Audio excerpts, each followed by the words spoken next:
আমার প্রিয় শিক্ষার্থী, প্রিয় বন্ধু, আশা রাখছি তোমরা সকলেই জেনে গেছো যে এবিটিএ 2023-24 যে টেস্ট পেপার মাধ্যমিকের জন্য সেটি প্রকাশ হয়ে গেছে। তো আজকের এই ভিডিওতে আমরা এবিটিএ টেস্ট পেপারের 1-এর দাগের, 2-এর দাগের, 3-এর দাগের এবং 4-এর দাগের, অর্থাৎ 1-এর দাগের যেটি হচ্ছে এমসিকিউ, 2-এর দাগের যেটি হচ্ছে শূন্যস্থান পূরণ, 3-এর দাগের যেটি হচ্ছে সত্য বা মিথ্যে এবং 4-এর দাগের যেটি হচ্ছে সংক্ষিপ্ত উত্তরধর্মী প্রশ্ন, এগুলি আমরা সহজভাবে ব্যাখ্যা সহ তোমাদের সামনে উত্তরগুলি তুলে ধরব। তো এখানে প্রথম যে প্রশ্নটি আছে সেটি হলো 400 টাকার 2 বছরের সমূল চক্রবৃদ্ধি 441 টাকা হলে বার্ষিক শতকরা চক্রবৃদ্ধি সুদের হার নির্ণয় করতে হবে। তাহলে আমাকে এখানে সুদের হারটা নির্ণয় করতে হবে। তো সেক্ষেত্রে আমরা একটি সূত্র জানি যে সমূল চক্রবৃদ্ধি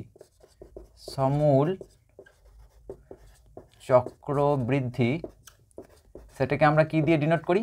অনেক সময় এটাকে আমরা ক্যাপিটাল এ দিয়ে ডিনোট করি। তো সমূল চক্রবৃদ্ধি সমান হচ্ছে P into 1 plus R by 100 whole to the power N, যেখানে পিটা হচ্ছে আসল, আরটা হচ্ছে সুদের হার, এনটা হচ্ছে সময়। তো আমাকে এখানে বলে দেওয়া আছে, তাহলে আমরা লিখতে পারি যে প্রশ্নানুসারে কি লিখতে পারি না, আমাকে সমূল চক্রবৃদ্ধি দেওয়া আছে 441 টাকা সমান পিটা দেওয়া আছে কত টাকার না 400 টাকার। তাহলে 1 প্লাস আরটা আমাকে বার করতে হবে বাই 100, সময়টা কত দেওয়া আছে 2 বছর। বেশ, এখান থেকে আমার কাজ হচ্ছে আমাকে আরটাকে বার করা। তো আমি লিখতে পারি এখান থেকে যে 441 বাই 400 টাকা নিচে নিয়ে এলাম সমান 1 প্লাস আর বাই 100 তার হোল স্কোয়ার। বেশ, এটাকে আমরা লিখতে পারি 21 বাই 20 তার হোল স্কোয়ার, কারণ 21 স্কোয়ার হয় 441 এবং 20 স্কোয়ার হয় 400, সমান 1 plus R by 100 whole square. তো দুদিক থেকে স্কোয়ারটাকে যদি আমরা তুলে দিই তাহলে আমরা লিখব 21 বাই 20 সমান 1 প্লাস আর বাই 100।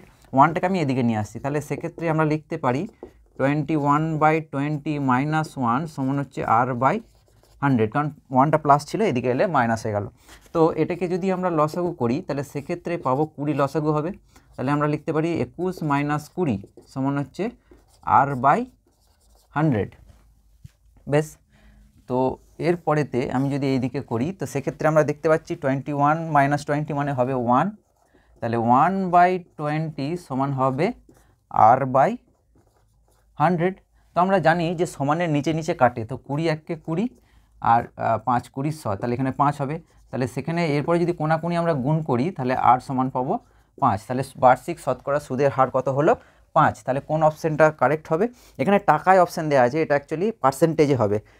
সুদের হার সবসময় পার্সেন্টেজে হয়। তো সেক্ষেত্রে আমরা দেখতে পাচ্ছি যে অ্যান্সারটা হবে বি এর অ্যান্সার। তাহলে অ্যান্সারটা কোনটা হলো? Answer B 5। তোমরা পরীক্ষায় সবসময় এরকমভাবে লিখবে, অ্যান্সার বি দিয়ে যেটা উত্তর এলো, বা অ্যান্সার সি যদি আসে তাহলে লিখতে হবে অ্যান্সার সি, যদি অ্যান্সার এ আসে তাহলে মেনশন করতে হবে কোন অ্যান্সারটা কারেক্ট হলো।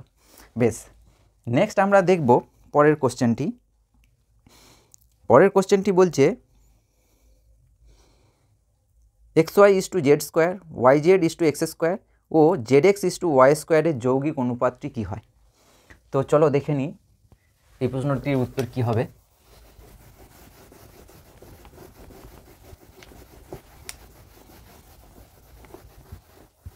তিনটে অনুপাত দেওয়া আছে, দিয়ে তার যৌগিক অনুপাত আমাকে বার করতে বলেছে। কি কি দেওয়া আছে আরেকবার দেখে নিই না। আমাকে দেওয়া আছে যে xy is to Z square, আর দেওয়া আছে yz is to x square, এবং আরেকটা দেওয়া আছে zx is to Y square. এর যৌগিক অনুপাত বার করতে হবে। এই তিনটের যৌগিক অনুপাত বার করার নিয়মটা হচ্ছে বাঁ দিকে 3টেকে গুণ করতে হবে, মাঝে ইস টু দিতে হবে, ডান দিকে 3টেকে গুণ করতে হবে। তাহলে এদের যৌগিক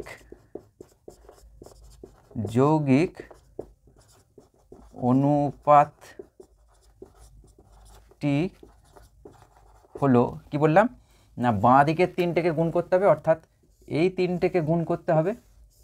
তাহলে এই 3টেকে গুণ করে করে লিখছি, তাহলে xy into yz into zx is to এই দিকে 3টেকে ইস টু ডান দিকে এই দিকে 3টেকে গুণ করে লিখব। তাহলে হবে Z square into X square into Y square. এইভাবে যৌগিক অনুপাত বার করে। তো সেক্ষেত্রে আমরা দেখতে পাচ্ছি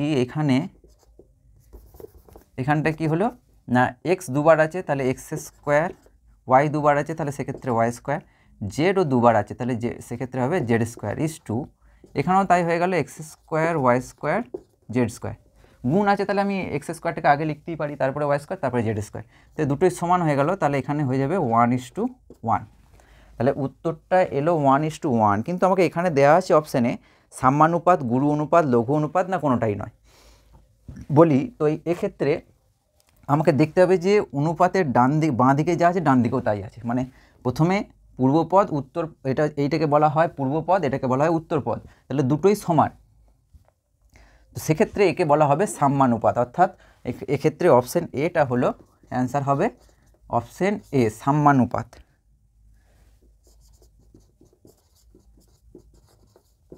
অপশানটা হবে সাম্যানুপাত। এক্ষেত্রে আরও দুটো জিনিস আমি তোমাদের বলে রাখি, ধরো এরকম টাইপের আছে 2:3, সামনেরটা যদি ছোট হয় তারপরেরটা যদি বড় হয় তাহলে সেক্ষেত্রে এই অনুপাতটাকে বলবো লঘু অনুপাত।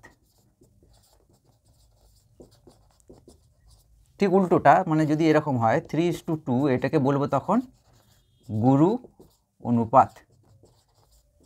ঠিক আছে, তাহলে চলো একই সঙ্গে আমরা এগুলোও আমরা জেনে গেলাম। এরপরে নেক্সট প্রশ্ন কী আছে চলো দেখে নিই। 3 প্রশ্নটি,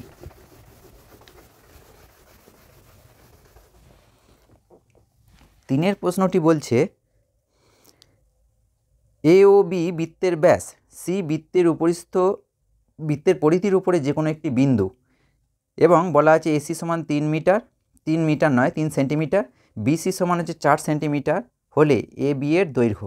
তাহলে প্রথমে আমরা একটা বৃত্ত এঁকে নিই, ধরে নিলাম এটি একটি বৃত্ত।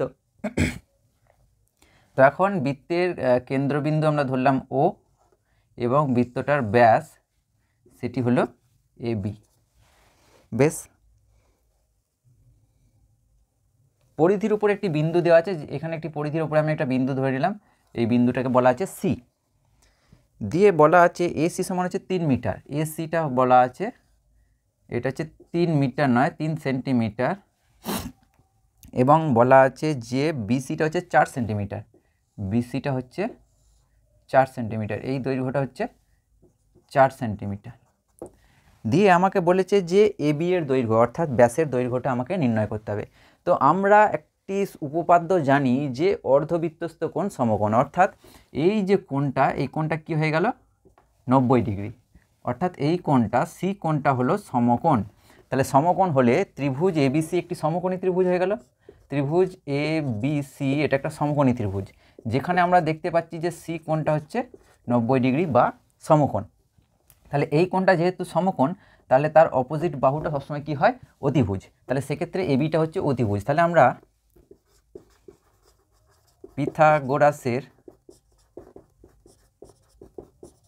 পিথাগোরাসের উপপাদ্য থেকে কি পাবো,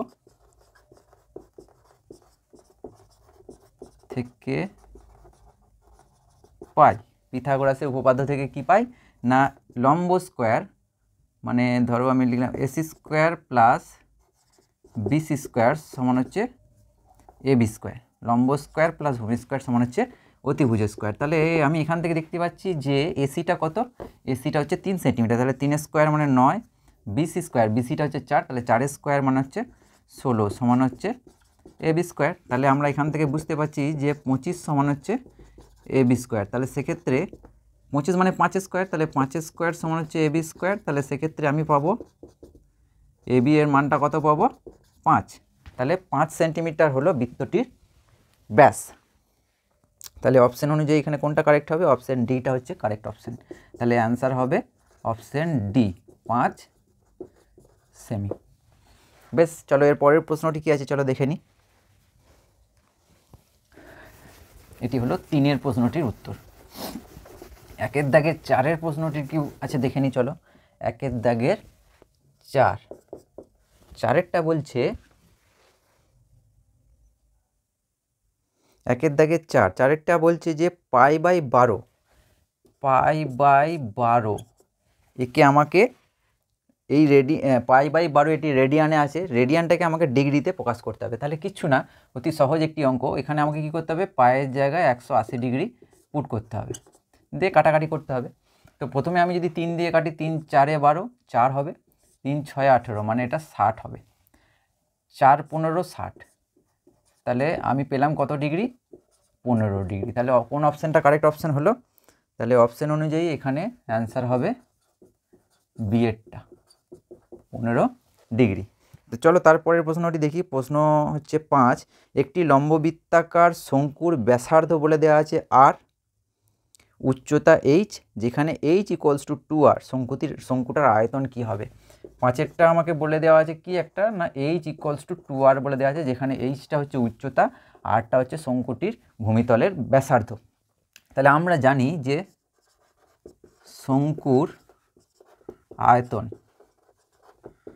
আয়তন কি জানি? শঙ্কুর আয়তন হয় 1/3 পাই আর স্কোয়ার এইচ। তো এখানে দেখো বন্ধুরা দেওয়া আছে এইচ সমান 2r, তাহলে সেটা আমি পুট করব। তাহলে 1/3 পাই আর স্কোয়ারটা থাকবে, এইচের জায়গায় লিখব 2r, এইচের জায়গায় লিখব 2r। তাহলে সেক্ষেত্রে আমরা পেলাম এটা হয়ে যাবে 1/3 পাই আর আর স্কোয়ার গুণ করে হলো আর কিউব, একটা 2 আছে, এই 2টাকে আমি সামনে দিয়ে দিলাম, তাহলে হলো 2/3 পাই আর কিউব। তাহলে 2/3 পাই আর কিউব। তাহলে অপশান অনুযায়ী কোন অপশানটা হলো এখানে? তাহলে অ্যান্সারটা হলো বি, 2/3 পাই আর কিউব। ঠিক আছে, বেশ। 1এর দাগের যে শেষ প্রশ্নটি আছে 6এর 1এর দাগের 6 কি বলছে না, বিরাট কোহলির কোনো এক একদিবসীয় সিরিজে 5 ইনিংসের রানের সংখ্যা দেওয়া আছে 52, 2, 32, 56, 87 অর্থাৎ 87 রান সংখ্যামালার মধ্যমা নির্ণয় করতে বলেছে। বিরাট কোহলিকে আমরা কেনা চিনি, সকলেই চিনি। তো বিরাট কোহলির 5টা ইনিংসের রানের কত রান করছে সেগুলি দেওয়া আছে, আমাকে বার করতে বলেছে মধ্যমা। একটা জিনিস আমাদের মনে রাখতে হবে, আমরা যখনই মধ্যমা বার করতে চাইব আমাকে সংখ্যাগুলিকে মানের ঊর্ধ্বক্রমে সাজিয়ে নিতে হবে, অর্থাৎ প্রথমে ছোট, তার থেকে বড়, তারপরে তার থেকে বড়, তারপরে এইভাবে লিখে নিতে হবে। বেশ, তাহলে সেক্ষেত্রে আমরা প্রথম যেটা পাবো সেটা হলো সংখ্যাটা কত পাবো? 2। তারপরে কত বলো? 32। নেক্সট হবে 52। তারপরে কত হবে? 56। তারপরে কত হবে? 87। এরপরে আমরা জানি যে আমাদের হাতে যদি 5টা আঙুল থাকে তাহলে মধ্যেরটা কোনটা? এটা। তাহলে কীভাবে বার করি? এদিক থেকে দুটো ছেড়ে দিলাম, এদিক থেকে দুটো ছেড়ে দিলাম, তাহলে মাঝেরটা হলো এইটা, এটা হলো মধ্যমা।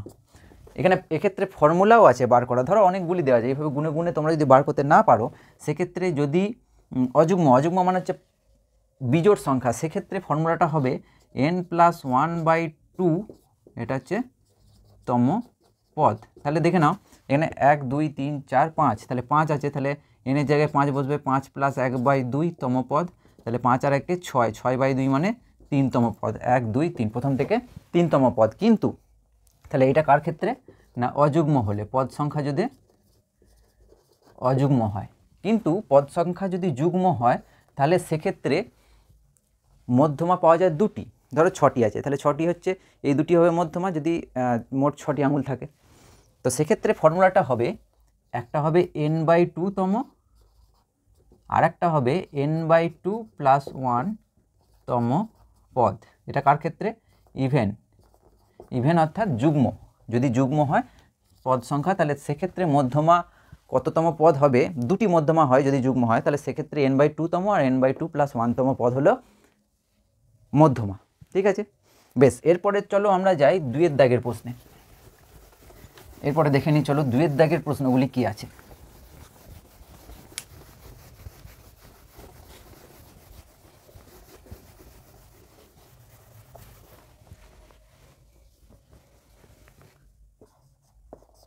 দুইয়ের দাগের প্রশ্নগুলি হলো শূন্যস্থান পূরণ। প্রথম বলছে একটি গ্রামের জনসংখ্যা প্রতি বছর x/2% হারে বাড়ে। আচ্ছা, বলছে যদি বর্তমানে জনসংখ্যা হচ্ছে xy হয় তবে 27 বছর পর জনসংখ্যা কত হবে?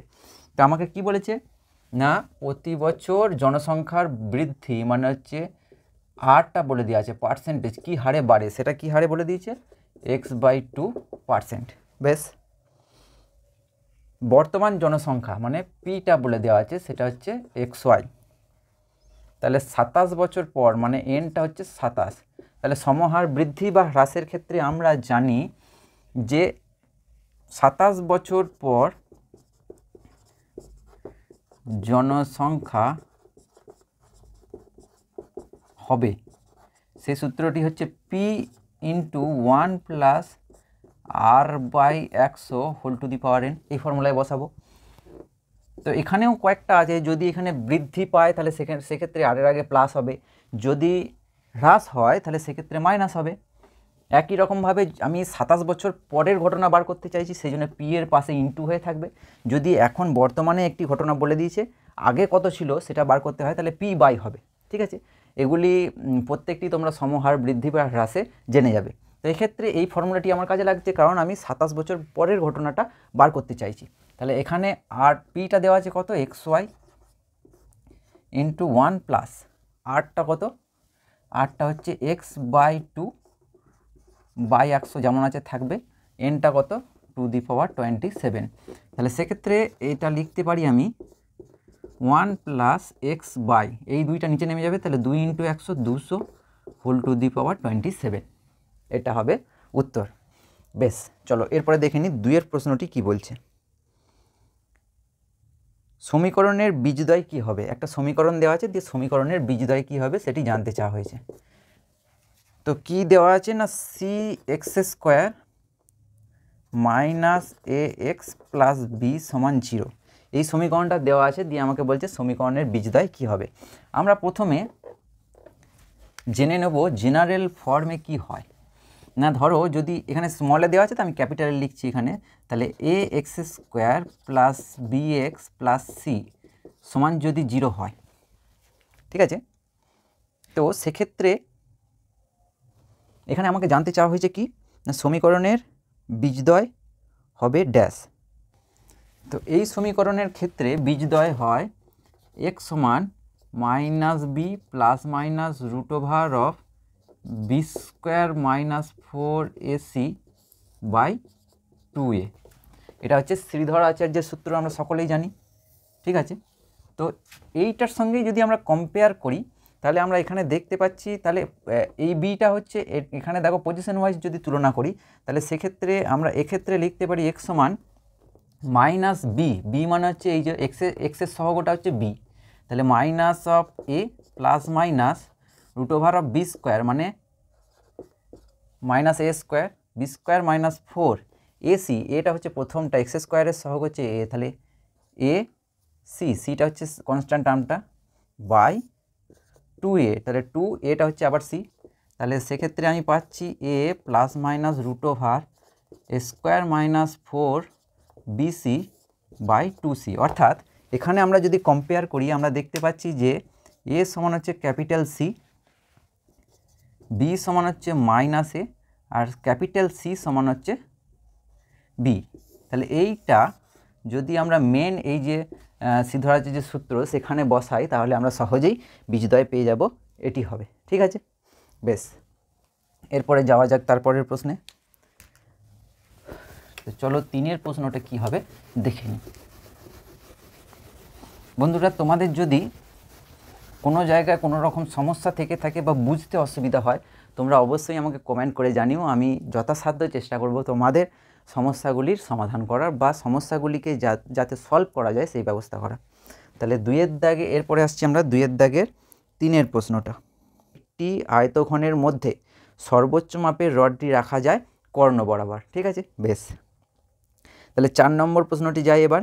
একটি নির্দিষ্ট বৃত্তের একটি নির্দিষ্ট বৃত্তচাপের উপর বৃত্তস্থ কোণের সংখ্যা, এটা হবে অসংখ্য। মানে কি বলতে চাইছে, বৃত্তস্থ কোণ একটি নির্দিষ্ট বৃত্তচাপের, এটা 2-এর দাগের কত প্রশ্নটা বন্ধুরা, এটা হচ্ছে 2-এর দাগের 4-এর প্রশ্নটা। ধরো এই একটা বৃত্তচাপ, এটা হচ্ছে এ, এটা বি, এটা হচ্ছে কেন্দ্র। ঠিক আছে, এখানে হচ্ছে তো তোমার এ বি সি, তাহলে এইটা হচ্ছে এ সি বি, এটা হচ্ছে পরিধিস্থ কোণ বা বৃত্তস্থ কোণ। তো এই ক্ষেত্রে এই চাপটা কি, এ পি বি বৃত্তচাপের উপর এটা যেমন একটা হচ্ছে বৃত্তস্থ কোণ, একই রকমভাবে এইটাও একটা বৃত্তস্থ কোণ হবে। এরকম অসংখ্য বৃত্তস্থ কোণ আমরা নিতে পারবো। সেই জন্য হচ্ছে বৃত্তস্থ কোণের সংখ্যা কত হবে?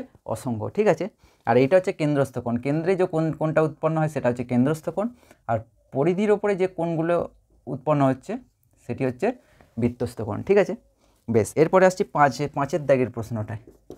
পাঁচের দাগের প্রশ্নটা বলছে সাইন স্কোয়ার 45 ডিগ্রি এর মান কত? খুব সহজ, তোমরা দেখে নিতে পারো, যেখানে আমি ওই ত্রিকোণমিতির বিভিন্ন মান যেগুলো বার করে কীভাবে সহজেই বার করে না মুখস্থ করে, সেই ভিডিওটির লিঙ্ক আমি ডেসক্রিপশনে দিয়ে রাখবো, তোমরা চাইলে দেখে নিতে পারো। তো সাইন 45-এর মান হচ্ছে 1/√2। তাহলে 1/√2 স্কোয়ার মানে এখানে হবে 1 স্কোয়ার 1, √2 স্কোয়ার 2, তাহলে অ্যান্সার হলো 1/2। বেশ, এরপরে আছে 6-এর প্রশ্নটা। একটি পরিসংখ্যা বিভাজনের মধ্যমা যে লেখচিত্রের সাহায্যে পাওয়া যায় তা হলো ওজাইভ। একটি পরিসংখ্যা বিভাজনের মধ্যমা যে লেখচিত্রের সাহায্যে পাওয়া যায় সেটি হলো ওজাইভ। ওজাইভের সাহায্যে মধ্যমা আমরা নির্ণয় করতে পারি। বেশ, এই ছিল 2-এর দাগের প্রশ্ন। এবারে আমরা আসছি 3-এর দাগের প্রশ্ন, অর্থাৎ সত্য মিথ্যা নির্ণয় করো, কোনটা সত্য হবে কোনটা মিথ্যে। 3-এর দাগে চলো এরপরে যাওয়া যাক।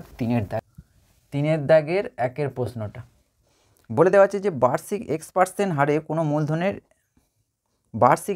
হারে, তাহলে আর সমান দেওয়া আছে X%। কোনো মূলধনের X বছরে, তার মানে সময় টিটা কত দেওয়া আছে? X বছর। বেশ, আর সরল সুদ যেটাকে আমরা বলি ইন্টারেস্ট, তাহলে সুদ সমান সমান হচ্ছে এটাও দেওয়া আছে কত? X টাকা হলে আমাকে কি বার করতে বলেছে? পি, মানে আসলটা কত, মূলধনের পরিমাণ অর্থাৎ আসলটা কত আমাকে বার করতে হবে। তাহলে আমরা প্রত্যেকে জানি যে সমান PR/100। তাহলে এখানে আমরা বসাই, তাহলে বা X সমান পিটা বার করতে হবে, আরটা হচ্ছে X, টিটা হচ্ছে X/100।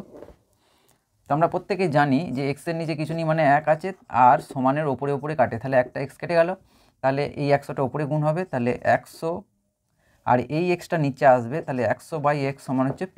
তাহলে আসলটা কত হলো? 100/X, ওটাই দেওয়া আছে। তাহলে এই যে বিবৃতিটি দেওয়া আছে, তাহলে কি লিখব? বিবৃতিটি সত্য। তাহলে এই যে স্টেটমেন্টটা দেওয়া আছে এটা কি সত্য। বেশ, এরপরে 2-এরটা দেখব। 2-এরটা কি বলছে? 2-এরটা বলছে যে √3 - 5 এর অনুবন্ধীকরণে, তাহলে √3 - 5 এর অনুবন্ধীকরণে কি হয় প্রথমে আমরা জানবো। এর অনুবন্ধীকরণী বলতে রুটের আগে যে চিহ্নটা থাকবে তার অপোজিট সাইন দিতে হবে আমাকে। তাহলে এর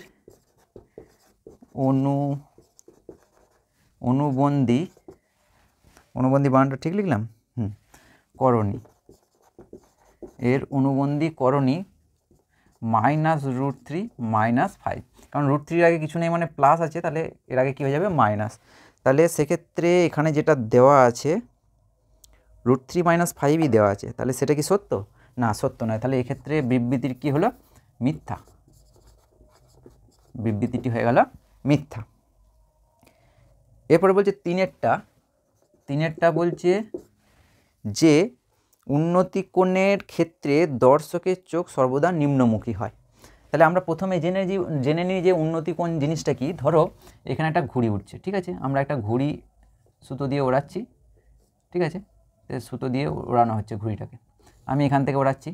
তাহলে এখানে ধরো আমি দেখছি, চোখ দিয়ে দেখছি, ঠিক আছে, এখান থেকে আমি দেখছি। তাহলে এই অনুভূমিক রেখার সঙ্গে যে কোণটা করে থিটা, এইটা হচ্ছে উন্নতি কোণ। তাহলে এখানে বলেছে যে দর্শক নিচের দিকে দেখছে, তাহলে সেটা কি সত্য? এই যে এখানে বলেছে উন্নতি কোণের ক্ষেত্রে দর্শকের চোখ সর্বদা নিম্নমুখী হয়, সেটা কি সত্য? না, সত্য নয়, ঊর্ধ্বমুখী হয়। তাহলে এটাও কি হয়ে গেল?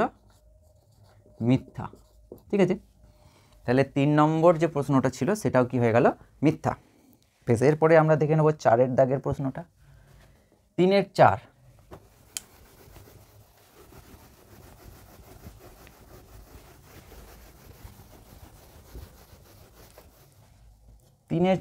প্রশ্নটা কি আছে? 3-4 বলছে একটি লম্ববৃত্তাকার শঙ্কুর আয়তন একটি লম্ববৃত্তাকার চোঙের আয়তনের 3 গুণ। তাহলে লম্ববৃত্তাকার শঙ্কুর আয়তন কি হয়?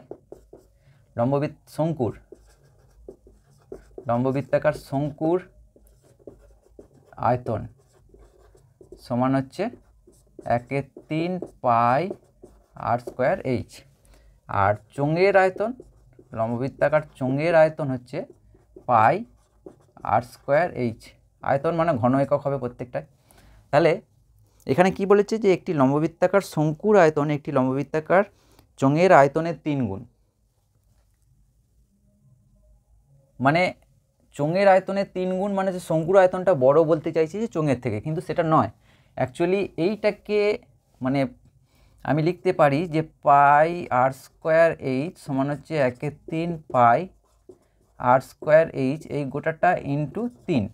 তার মানে অ্যাকচুয়ালি হওয়ার কথা হচ্ছে চোঙের আয়তনটা হচ্ছে শঙ্কুর আয়তনের 3 গুণ। সেটা দেওয়া আছে কি? শঙ্কুর আয়তনটা বলছে চোঙের আয়তনের 3 গুণ, উল্টোটা দেওয়া আছে, সেটা সত্য নয়। তাহলে এটা কি হবে? মিথ্যা। তাহলে এই কোশ্চেনটাও কি হয়ে গেল? মিথ্যা। ঠিক আছে, তাহলে 4-এরটা হয়ে গেল মিথ্যা। এবারে নেক্সট যে প্রশ্নটা আছে, নেক্সট প্রশ্নটা বলছে যে 5-এর দাগের বলছে যৌগিক গড়, মধ্যমা ও সংখ্যাগুরু এটি হলো, এই তিনটে হলো কেন্দ্রীয় প্রবণতা মাপক, মেজার অফ সেন্ট্রাল টেন্ডেন্সি। হ্যাঁ, এই তিনটেই হলো কেন্দ্রীয় প্রবণতা মাপক। তাহলে 5-এরটার ক্ষেত্রে কি হলো? সত্য। ঠিক আছে, বেশ। এরপরে আসছি 6-এরটা। 6-এরটা কি বলছে? 6-এরটা বলছে যে পিথাগোরাস ছিলেন গ্রিসের একজন বিখ্যাত দার্শনিক। হ্যাঁ, তিনি গ্রিসেরই একজন বিখ্যাত দার্শনিক ছিলেন। তাহলে এক্ষেত্রে এটাও কি হয়ে গেল? সত্য। বেশ, এই 1-এর দাগের, 2-এর দাগের, 3-এর দাগের এগুলি ছিল 1 নাম্বারের। এরপরে যেটা আসবো 4-এর দাগের, সেগুলির প্রত্যেকটির মান কত করে? 2 করে। আমি আবারও তোমাদের জানাচ্ছি, যদি তোমাদের কোনো জায়গায় কোনো রকম সমস্যা থেকে থাকে তোমরা অবশ্যই কমেন্ট করে জানিও, আমি যথাসাধ্য চেষ্টা করব তোমাদের সমস্যাগুলির সমাধান করার। তো এখানে 4-এর দাগের প্রথম যে প্রশ্নটি আছে সেটি হচ্ছে একটি অংশীদারি ব্যবসায় 3 জনের মূলধনের অনুপাত দেওয়া আছে 3:8:5। প্রথম ব্যক্তির লাভ তৃতীয় ব্যক্তির লাভের থেকে 60 টাকা কম হলে ব্যবসায় মোট কত লাভ হয়েছিল? তো এখানে একটু বলে রাখি যে 4-এর দাগের প্রথম যে প্রশ্নটা আছে এখানে মূলধনের অনুপাত না হয়ে এগুলি হবে লভ্যাংশের অনুপাত। ঠিক আছে, তাহলে প্রথম 3 জনের লভ্যাংশের অনুপাতটা কত দেওয়া আছে না, কত বলে দেওয়া আছে দেখে নাও। যেটি মূলধনের অনুপাত বলে দেওয়া আছে সেটি লভ্যাংশের অনুপাত হবে। তাহলে হচ্ছে 3:8:5। এটা হচ্ছে প্রথম 3 জনের লভ্যাংশের অনুপাত। তার মানে হচ্ছে প্রথম জনের ইস্টু সেকেন্ড জন ইস্টু থার্ড, মানে তৃতীয় জন, প্রথম দ্বিতীয় তৃতীয় জনের লভ্যাংশের অনুপাতটা হচ্ছে এটা। তাহলে আমি ধরে নিলাম যে ধরি সাধারণ অনুপাত কত? ধরি সাধারণ অনুপাতটা হচ্ছে সমান হচ্ছে এক্স। তাহলে প্রথম জনের লভ্যাংশ, তাহলে প্রথম জনের লভ্যাংশ কত হবে? 3x। তেমনি হচ্ছে দ্বিতীয় জনের লভ্যাংশ কত হবে? দ্বিতীয় জনের লভ্যাংশ হবে যে প্রথমে একটা 3x, তারপর একটা হবে 8x, তারপর একটা তৃতীয় জনের লভ্যাংশ হবে 5x। তো আমাকে এখানে শর্তানুসারে কি বলে দেওয়া আছে না, বলে দেওয়া আছে যে প্রথম ব্যক্তির লাভ তৃতীয় ব্যক্তির লাভের থেকে 60 টাকা কম। প্রথম আর তৃতীয় ব্যক্তির কথা বলে দেওয়া আছে। তাহলে শর্তানুসারে প্রথম ব্যক্তির লাভ, এই যে প্রথম ব্যক্তির লাভটা তৃতীয় ব্যক্তির লাভের থেকে 60 টাকা কম, মানে তৃতীয় ব্যক্তি যা পায় সেখান থেকে যদি প্রথম ব্যক্তিকে বাদ দেওয়া হয় তাহলে কত পাবো? 60। মানে প্রথম ব্যক্তির লভ্যাংশ মাইনাস তৃতীয় ব্যক্তির লভ্যাংশ সমান হচ্ছে 60। তাহলে এক্ষেত্রে আমি এখানে বিয়োগ করলে পাবো 2x সমান হচ্ছে 60। তাহলে সেক্ষেত্রে আমি x এর মান কত পাবো? 30। আমাকে বার করতে কি বলেছে আরেকবার দেখে নিই, চলো। ব্যবসায় মোট কত লাভ হয়েছিল, ব্যবসায় মোট কত লাভ হয়েছিল। তাহলে বন্ধুরা দেখো, এই যে এখানে কি হয়েছে, এইটা হচ্ছে 3x, তাহলে 3x মানে হচ্ছে x এর মান 30, তাহলে 3 × 30 মানে এখানে কত টাকা হলো? 90 টাকা। ঠিক আছে, এখানে হবে 8 × 30 মানে 3 × 8 = 24, 240 টাকা। এখানে হবে 5 × 30 মানে হচ্ছে 150 টাকা। তাহলে মোট কত লাভ হয়েছিল? তাহলে আমরা দেখতে পাচ্ছি যে মোট লাভ হয়েছিল 0, 4 5 9, 9 আর 9 18, 8 হাতে 1, 2 1 3, 3 আর 4, তাহলে মোট লাভ হয়েছিল 480 টাকা। তাহলে বন্ধুরা মোট কত লাভ হয়েছিল আমরা দেখতে পেলাম না, মোট লাভ হয়েছিল 480 টাকা। বেশ, এর পরের প্রশ্নটা কী আছে চলো দেখে নিই। এর পরের প্রশ্নটা বলছে বার্ষিক 10% চক্রবৃদ্ধি সুদ হারে কত বছরে 4000 টাকার সমূল চক্রবৃদ্ধি হবে 5324 টাকা। তাহলে কত বছরে, তাহলে আমাকে বছরটা বার করতে বলেছে। সুদের হার দেওয়া আছে 10%,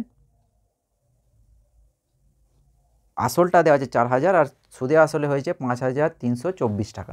তাহলে চলো বন্ধুরা এই অঙ্কটা দেখে নিই কীভাবে করতে হবে। 4-এর দাগের 2-এর অঙ্কটা, 4-এর দাগের 2-এর অঙ্কটা এবার আমরা করব। তাহলে এখানে বলে দেওয়া আছে যে আমরা আগেই দেখলাম যে সমূল চক্রবৃদ্ধি, তাহলে সমূল চক্রবৃদ্ধি সমান হচ্ছে P × 1 + R/100 whole to the power n। তাহলে এখানে সমূল চক্রবৃদ্ধিটা কত দেওয়া আছে? 5300 কত টাকা দেওয়া আছে বন্ধুরা? 5300, এখানে দেখতে পাচ্ছি 5324 টাকা এটা দেওয়া আছে। সমূল চক্রবৃদ্ধি মানে সুদ আর আসল যোগ করে এটা হয়েছে। আসলটা এখানে দেওয়া আছে কত? 4000 টাকা। তাহলে পি এর জায়গায় আমরা কত লিখব? পি এর জায়গায় লিখব 4000 ইন্টু 1 প্লাস, আমাকে আরটা কত দেওয়া আছে? আরটা দেওয়া আছে 10% whole to the power n। আমাকে এই nটা অর্থাৎ কত বছরে হবে সেটা বার করতে হবে। তাহলে প্রথমে আমরা কি করব, এই 4000টাকে এদিকে নামিয়ে দেবো। তাহলে 5 3 2 4 ভাজিত 4000 সমান হচ্ছে 1 প্লাস, এটাকে একটা 0 0 কেটে যাবে, তাহলে 1/10 whole to the power n। তাহলে বা 5 3 2 4 বাই 4000 সমান হচ্ছে 10 1 10 আর 1 11, লসাগু করলে এটা হবে 11/10 whole to the power n, 11/10 whole to the power n। তাহলে এখানে আমরা 4 দিয়ে কাটাকাটি করতে পারি। 4 দিয়ে কাটাকাটি করলে এটা হবে 1000 আর এটা হবে 1331। তাহলে আমরা দেখতে পাচ্ছি যে 1331 বাই 1000 সমান হচ্ছে 11/10 whole to the power n। 1331 এইটা হচ্ছে 11 স্কোয়ার, কত স্কোয়ার হবে? 11 স্কোয়ার। তাহলে এই 11 কিউব। তাহলে 11কে 3 বার গুণ করলে এটা হবে, আর 10কে 3 বার গুণ করলে 1000 হবে। তাহলে 11কে 3 বার গুণ করলে 1331 হবে, আর 10কে 3 বার গুণ করলে 1000 হবে, সমান 11/10 whole to the power n। দেখো এই ব্র্যাকেটের ভেতরের দুটি অংশ সমান, তাহলে আমি লিখতে পারি কি না, উভয় পক্ষ তুলনা করে লিখতে পারি n সমান 3। তাহলে কত বছরে হবে? 3 বছরে। তাহলে উত্তরটা কত বেরোলো আমাদের? 3। ঠিক আছে বন্ধুরা, বেশ। এরপর আমরা জানবো 4-এর দাগের 3-এর প্রশ্নটি। 4-এর দাগের 3-এর প্রশ্নটি বলছে যে শুদ্ধ দ্বিঘাতকরণী ও মিশ্র দ্বিঘাতকরণী কাকে বলে? শুদ্ধ দ্বিঘাতকরণী কাকে বলে না, যে সমস্ত করণীর এক ছাড়া অন্য কোনো মূলদ সহগ থাকে না সেই সমস্ত করণীকে শুদ্ধ দ্বিঘাতকরণী বলে। যেমন আমরা উদাহরণ হিসেবে বলতে পারি √3, বলতে পারি √5, এগুলোর সহগগুলো কত কিছু নেই, মানে প্রত্যেকটার ক্ষেত্রে 1 আছে, তাই এই করণীগুলোকে বলা হয় শুদ্ধ দ্বিঘাতকরণী। আর মিশ্র দ্বিঘাতকরণী কাকে বলে না, যে সমস্ত করণীর 1 ছাড়াও অন্য কোনো মূলদ সহগ থাকে সেই সমস্ত করণীকে বলা হয় মিশ্র দ্বিঘাতকরণী। যেমন হচ্ছে 2√3, বা ধরো আমি লিখতে পারি যে 5√5, বা ধরো লিখতে পারি যে 2√7, এগুলো হচ্ছে সব মিশ্র দ্বিঘাতকরণী। কারণ কি, এই যে সহগগুলো 1 ছাড়া অন্য কোনো মূলদ সহগ আছে, তাই এই সমস্ত করণীগুলোকে তখন আমরা বলবো যে মিশ্র দ্বিঘাতকরণীর উদাহরণ। আমরা কাকে বলে লিখে দেবো, সঙ্গে একটি করে উদাহরণ দিয়ে দেবো, ঠিক আছে। এরপরে আসছি নেক্সট হচ্ছে 4-এর দাগের 4-এর প্রশ্নটি। 4-এর দাগের 4-এর প্রশ্নটি কি বলছে না, px² + qx + r সমান 0।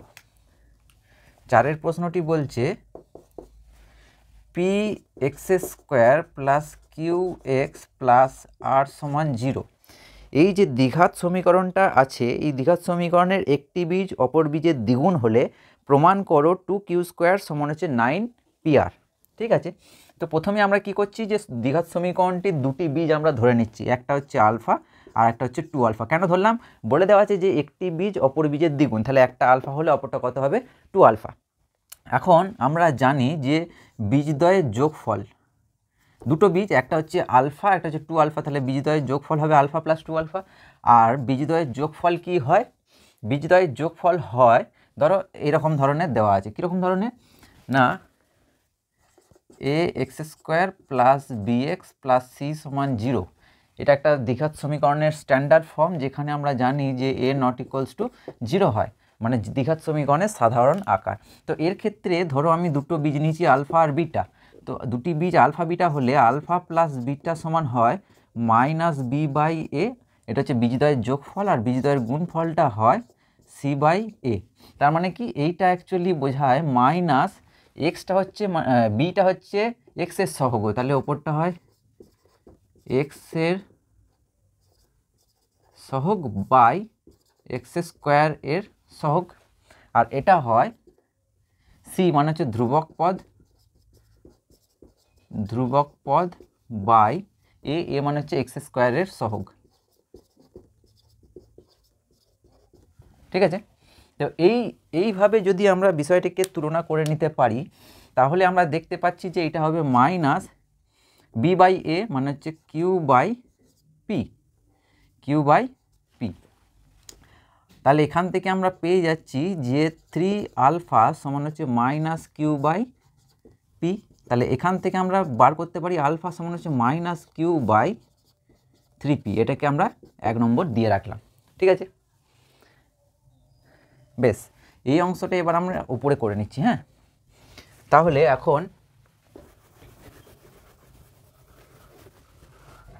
এখন আমরা দেখতে পাচ্ছি যে বীজদ্বয়ের গুণফল তাহলে কি হবে, আলফা ইন্টু 2 আলফা, সেটা হয় c/a, তার মানে r/, হবে p। বেশ, তার মানে এখান থেকে আমরা পেলাম 2 আলফা² সমান হচ্ছে r/p। আমরা 1 নম্বর থেকে আলফার মানটা বসাবো, তাহলে 2 ইন্টু ফার্স্ট ব্র্যাকেটের মধ্যে q/3p সমান হচ্ছে r/p। আচ্ছা, এটা স্কোয়ার আছে, তাহলে আলফা স্কোয়ার আছে মানে আলফার মানটা বসালাম, তারপরে স্কোয়ারটা দিলাম। এখানে লিখব ফ্রম 1 মানে 1 নম্বর থেকে পেলাম। ঠিক আছে, বেশ, তাহলে এখান থেকে আমরা পাচ্ছি 2q² বাই 2টা ছিল বাইরে, কি মাইনাসটা সরে যাবে, কারণ হচ্ছে স্কোয়ার আছে, মাইনাসের স্কোয়ারটা মাইনাসে প্লাস হয়ে যায়। এটা স্কোয়ার মানে এই সংখ্যাটাকে এই সংখ্যা দিয়ে গুণ, তো এখানে q² হলো ওপরটা, নিচেটা হবে 9p² সমান হচ্ছে r/p।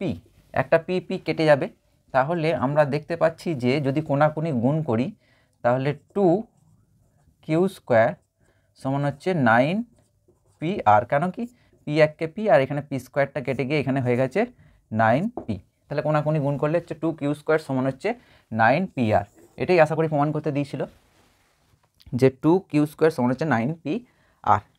তাহলে বিষয়টি বোঝা গেছে, কিছুই নাই। আমাদের এখানে মেন যে জিনিসটা, যে এখানে বলে দেওয়া আছে একটি বীজ অপর বীজের দ্বিগুণ, তাহলে একটা বীজ আলফা হলে অপর বীজটা কত হবে 2 আলফা। তাহলে একবার বীজদ্বয়ের যোগফল ধরে করতে হবে আর একবার বীজদ্বয়ের গুণফল ধরে করতে হবে, দিয়ে এখানে যে আলফার মানটা বেরিয়েছে সেটা ওখানে বসিয়ে দিতে হবে, তাহলেই প্রমাণটা চলে আসবে।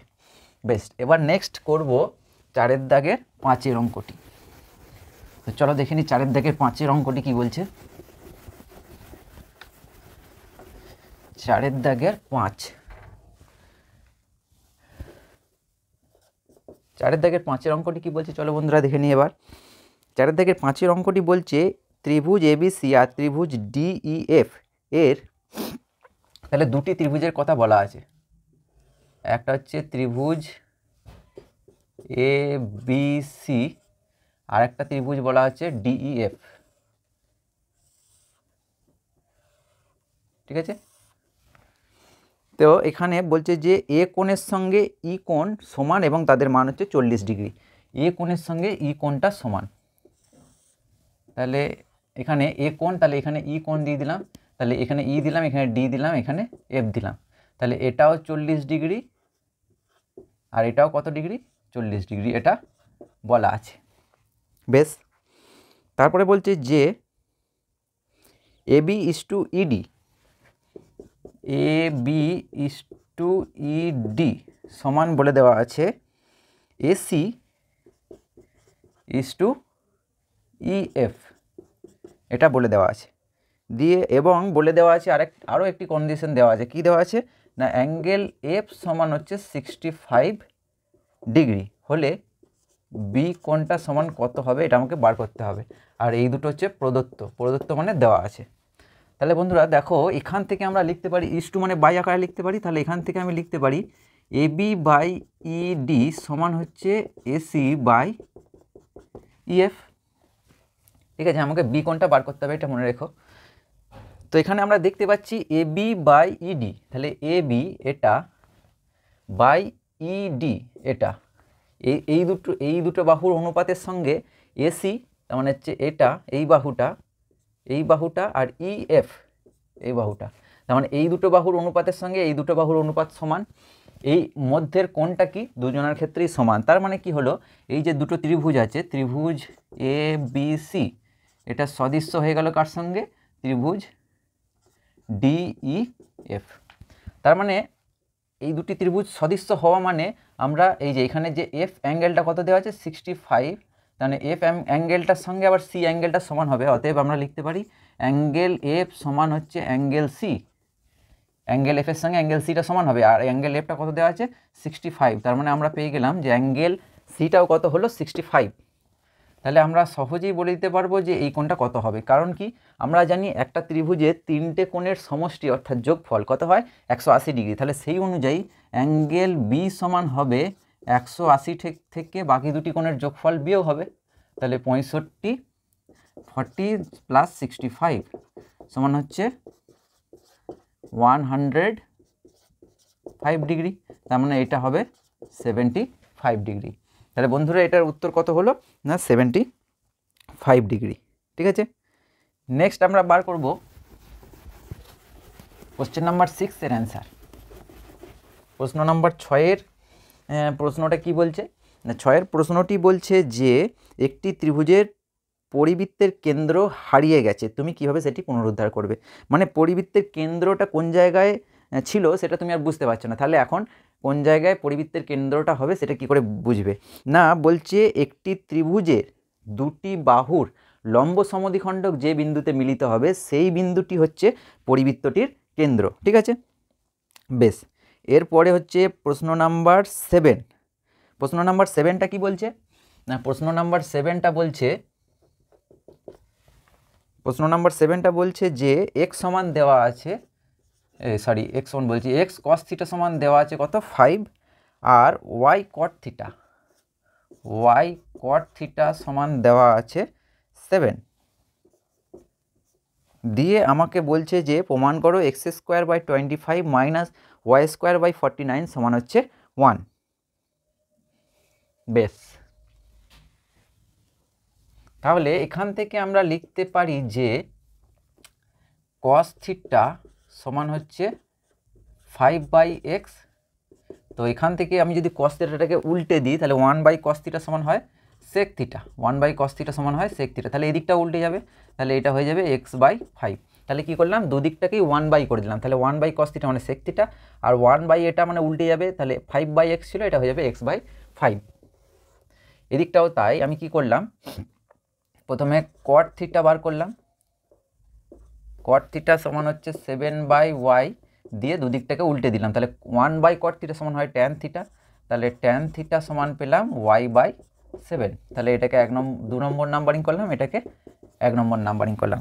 এবার লিখব আমরা জানি কি জানি না আমরা জানি যে sec square theta minus tan square theta সমান 1 হয়, sec square theta minus tan square theta সমান 1 হয়। তাহলে sec স্কোয়ার থিটার মানটা বসাবো এখান থেকে, তাহলে sec থিটার মান হচ্ছে x/5, তাহলে x/5 যেহেতু হোল স্কোয়ার আছে হোল স্কোয়ার দেবো, মাইনাস tan থিটা সমান হচ্ছে y/7, তাহলে y/7 তার হোল স্কোয়ার সমান হবে 1। তাহলে এখান থেকে আমরা লিখতে পারি যে x²/25 মাইনাস y²/49 সমান হচ্ছে 1। প্রমাণ হয়ে গেল। তো এই যে ইকুয়েশনটা এলো সমীকরণটা, এটি একটি পরাবৃত্তের সমীকরণ, ঠিক আছে। এটা ক্লাস 11-এ আছে, তোমরা যদি ক্লাস 11-এ সায়েন্স নিয়ে কেউ পড়ো তাহলে তোমরা ওখানে গিয়ে দেখতে পারবে এই সমীকরণটা হচ্ছে পরাবৃত্তের সমীকরণ। বেশ, এবারে নেক্সট আমরা আসছি, এটা গেল প্রশ্ন নম্বর 7। এবারে আমরা আসবো প্রশ্ন নাম্বার 8। প্রশ্ন নাম্বার 8টা বলছে একটি ত্রিভুজের 3টি কোণের অনুপাত দেওয়া আছে 2:3:4 হলে ত্রিভুজটির বৃহত্তম কোণের বৃত্তীয় মান নির্ণয় করো। বৃত্তীয় মান নির্ণয় করো কার না, বৃহত্তম কোণের। তাহলে একটি ত্রিভুজে 3টি কোণের অনুপাত দেওয়া আছে, তো অনুপাত দেওয়া থাকলে আমরা কি করব, সাধারণ অনুপাত ধরে নেব। এটা হলো প্রশ্ন নাম্বার কত, 8। এরপর আমরা করব প্রশ্ন নাম্বার 8। তাহলে প্রশ্ন নাম্বার 8টা কি দেওয়া আছে না, বলছে একটি ত্রিভুজে 3টি কোণের অনুপাত 2:3:4 হলে ত্রিভুজটির ক্ষুদ্রতম কোণের বৃত্তীয় মান নির্ণয় করো। তাহলে ত্রিভুজে 3টি কোণের অনুপাত দেওয়া আছে কত না, 2:3:4। আমরা কি ধরে নেব, ধরি সাধারণ অনুপাত সমান হচ্ছে x, ধরি সাধারণ অনুপাতটা কত ধরলাম, x, ঠিক আছে। তাহলে 3টি কোণ কি হবে, একটা হবে 2x, অতএব 3টি কোণ যথাক্রমে একটা হবে 2x, অপরটা হবে 3x এবং 4x। এখন 3টি কোণ আমরা একটু আগেই জানলাম বা আমরা জানি যে একটি ত্রিভুজের 3টি কোণের যোগফল কত, 180 ডিগ্রি। তাহলে শর্তানুসারে আমরা লিখতে পারি যে 2x যোগ 3x যোগ 4x সমান হচ্ছে 180 ডিগ্রি। 3টিকে যোগ করলে 2 আর 3 5 আর 4 9, তাহলে 9x সমান হচ্ছে 180 ডিগ্রি। তাহলে বা x সমান হবে 180 ডিগ্রি বাই 9, কেটে গেলে কত হবে 20 ডিগ্রি। তাহলে এখান থেকে আমরা দেখতে পাচ্ছি যে x এর মানটা কত বেরোলো 20 ডিগ্রি, x এর মানটা কত বেরোলো 20 ডিগ্রি। আমাকে এখানে বলেছে ক্ষুদ্রতম কোণের বৃত্তীয় মান, বৃত্তীয় মানটা পরে আসছি। প্রথমত ক্ষুদ্রতম কোণ হচ্ছে 2x, তাহলে ক্ষুদ্রতম কোণের মানটি হলো 2 ইন্টু x এর মানটা হলো 20 ডিগ্রি, তাহলে 2 ইন্টু 20 মানে 40 ডিগ্রি। এটা হচ্ছে ষষ্ঠিক মান। বৃত্তীয় মান সবসময় পাই রেডিয়ান দিয়ে আসবে, ঠিক আছে। তো আমরা যদি বৃত্তীয় মানটা বার করতে চাই,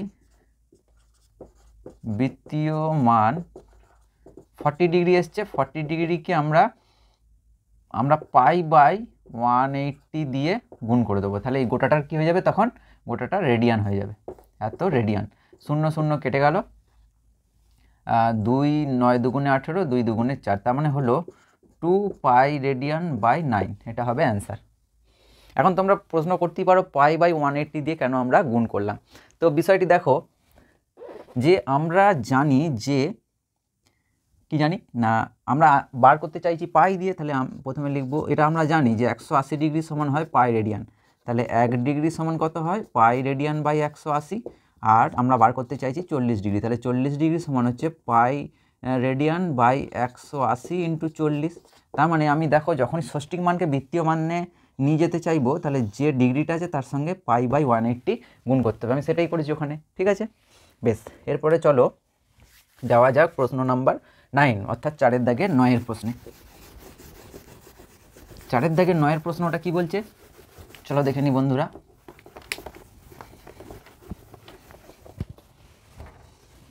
চারের দাগের 9-এর প্রশ্নটা বলছে একটি নিরেট গোলকের বক্রতলের ক্ষেত্রফল উহার আয়তনের সংখ্যা মানের 3 গুণ।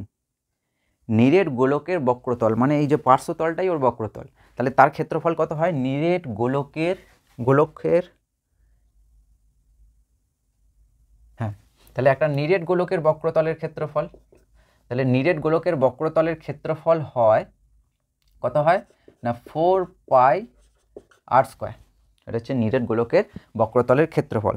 তো নিরেট গোলকের বক্রতলের ক্ষেত্রফল উহার আয়তনের সংখ্যা মানের 3 গুণ। তাহলে তার আয়তন কত হয় 4/3 পাই আর কিউব। এটা হচ্ছে গোলকের আয়তন, তাহলে কার সঙ্গে সমান, এইটার সংখ্যা মানের 3 গুণের সঙ্গে সমান, কে সমান না বক্রতলের ক্ষেত্রফলটা। তাহলে এখানে একবার বিষয়টা বুঝে নিই যে নিরেট গোলকের এটা হচ্ছে বক্রতলের ক্ষেত্রফল, এইটা কার সঙ্গে সমান, আয়তনের সংখ্যা মানের 3 গুণের সঙ্গে সমান, এটা বলে দেওয়া আছে।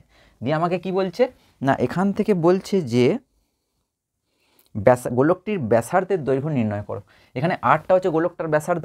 তাহলে প্রথমত দেখো এখানে 3 আর 3 কেটে যাবে, তাহলে 4 পাই আর স্কোয়ার, এটা সমান হবে 4 পাই আর কিউব। 4 পাই কেটে গেল, তাহলে হলো আর স্কোয়ার সমান হচ্ছে আর কিউব। তাহলে আর স্কোয়ার আর কিউব যদি কেটে দিই তাহলে আমি পাবো যে 1 সমান হচ্ছে আর। তাহলে ব্যাসার্ধ এখানে দুটো হতে পারে, একটা হচ্ছে 0, একটা 1। 0টাকে আমরা নেব না, কারণ 0 বলতে ব্যাসার্ধ, 0 বলতে একটা বিন্দু বোঝাবে। তাহলে আমি আর সমান 1 নেবো। কীভাবে সেটা বলছি না, এখান থেকে দেখো আমরা লিখতেই পারি আর কিউব মাইনাস আর স্কোয়ার সমান 0, এটা একে ওদিকে নিয়ে গেলে। তাহলে এখান থেকে আমরা আর স্কোয়ারটাকে যদি কমন দিই তাহলে হবে আর মাইনাস 1 সমান 0। তাহলে দুটোর গুণফল 0, মানে একটা হবে আর স্কোয়ার সমান 0 বা আর সমান 0, আর একটা হবে আর মাইনাস 1 সমান 0 হলে আর সমান 1। তাহলে আর সমান 1, অর্থাৎ ব্যাসার্ধটা কত হবে 1 সেন্টিমিটার। ঠিক আছে, তো সেই জন্য এখান থেকে ডাইরেক্ট আমি এটাও লিখতে পারি, কারণ আর ইকুয়ালস টু 0 মানে একটা বিন্দু, তাহলে এখানে বিন্দুটা কনসিডার করব না। ঠিক আছে, বেশ। নেক্সট হচ্ছে 10এরটা। একটি ঘনকের কর্ণ 8√3 একক হলে উহার সমগ্র তলের ক্ষেত্রফল কত হবে? একটি ঘনকের 10এর প্রশ্নটা, ঠিক আছে, 10এর প্রশ্নটা বলছে যে একটি ঘনকের সমগ্র তলের ঘনকের কর্ণের দৈর্ঘ্য। আমরা জানি যে ঘনকের কর্ণের দৈর্ঘ্য কি হয়, ঘনকের একটি বাহু যদি এ হয় তাহলে ঘনকের কর্ণের দৈর্ঘ্য হয় a√3, তাহলে সেটা সমান কি বলে দেওয়া আছে 8√3। তাহলে এখানে এটা কি ঘনকটার বাহুর দৈর্ঘ্য, √3 কেটে গেল, তাহলে আমি এখান থেকে কি পেলাম, a সমান হচ্ছে 8। বার করতে কি বলেছে, সমগ্র তলের ক্ষেত্রফল। আমরা জানি যে ঘনকের সমগ্র তলের ক্ষেত্রফল সমান কত, ঘনকের সমগ্র তলের ক্ষেত্রফল হচ্ছে 6a² বর্গ একক। তাহলে এখানে 6, এটা কত হচ্ছে 8, তাহলে 8-এর স্কোয়ার, তার মানে হচ্ছে 6 ইন্টু 8 8 64, 64। তাহলে এই দুটোকে গুণ করলে 4 6 24, 4 হাতে 2, 6 6 36 আর 2 38। এত এককটা কি দেওয়া আছে সেন্টিমিটারে না একক দেওয়া আছে, তাহলে এখানে হবে বর্গ একক। যেহেতু ক্ষেত্রফল তাহলে কী হবে বর্গ একক। তাহলে কত পেলাম আমরা, উত্তরটা পেলাম যে 384 বর্গ একক। বেশ, এরপরে 9এরটা কি বলছে, 9এরটা বলছে যে কোনো পরিসংখ্যা বিভাজনের মধ্যমা শ্রেণীর ক্ষেত্রে মধ্যমা নির্ণয়ের সূত্র। তাহলে মধ্যমা নির্ণয়ের সূত্রটি হলো l+n/2, মধ্যমা সমান l+n/2 মাইনাস cf, এটা f, হ্যাঁ, বাই f ইন্টু h। তো এখানে বলি, এখানে এলটা হচ্ছে মধ্যমা শ্রেণীর নিম্ন শ্রেণী সীমানা, ঠিক আছে। এখানে এফটা হচ্ছে মধ্যমা শ্রেণীর পরিসংখ্যা, সিএফটা হচ্ছে মধ্যমা শ্রেণীর আগের শ্রেণীর ক্রমযৌগিক পরিসংখ্যা, এইচটা হচ্ছে মধ্যমা শ্রেণীর শ্রেণী দৈর্ঘ্য, আর এনটা হচ্ছে সামেশন অফ এফ, মানে টোটাল নাম্বার অফ অবজারভেশন, মানে মোট পরিসংখ্যা। ঠিক আছে, বেশ, এগুলি আমাকে পাশাপাশি লিখে দিতে হবে। এটি হচ্ছে মধ্যমা নির্ণয়ের সূত্র।